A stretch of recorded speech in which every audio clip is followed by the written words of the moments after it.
Բարև ձեզ, ես Հայկուհի Գյոքչյանն եմ, Էրեբունի բժշկական կենտրոնի փոխտնօրեն, առողջապահության նախարարության գլխավոր ուռուցքաբան։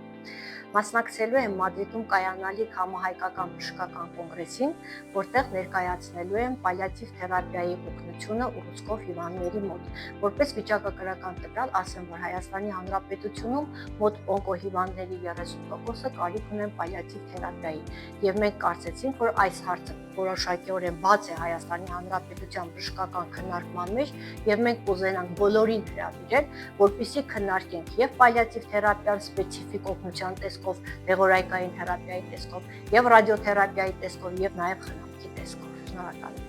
Ողջույն, ես Դիանա Բեգլարյանն եմ, Խնամի պալիատիվ կենտրոնի ղեկավար։ Ինչպես գիտեք, հուլիսի 3-ից 5-ը Մադրիդ քաղաքում տեղի կունենա համահայկական բժշկական կոնգրեսը։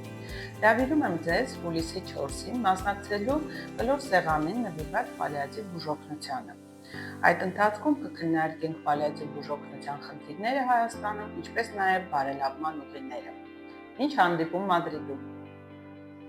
Հարգելի գոլեգաներ եւ ընկերներ, բոլորիդ հրավիրում եմ Մադրիդում կայանալիք համահայկական բժշկական կոնգրեսի շրջանակներում պալիատիվ խնամքին ուղղված կլոր սեղանին,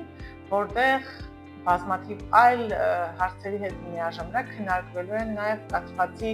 խնամքի, ռեաբիլիտացիայի եւ պալիատիվ խնամքի հարցերը։ Բարև ձեզ, ես բժիշկ Արսենե Միքայելն եմ, բժիշկ ռադիոթերապևտ, աշխատում եմ Էրեբունի ռադիոթերապիայի կենտրոնում։ Սիրով հրավիրում եմ ձեզ քաղաք Մադրիդում անցկացվելիք համահայկական բժշկական կոնգրեսին հուլիսի 4-ին կանելիք պալիատիվ թերապիայի կլոր սեղանին, որի ընթացքում կքննարկենք ճառագայթային թերապիայի դերը պալիատիվ խնամքում։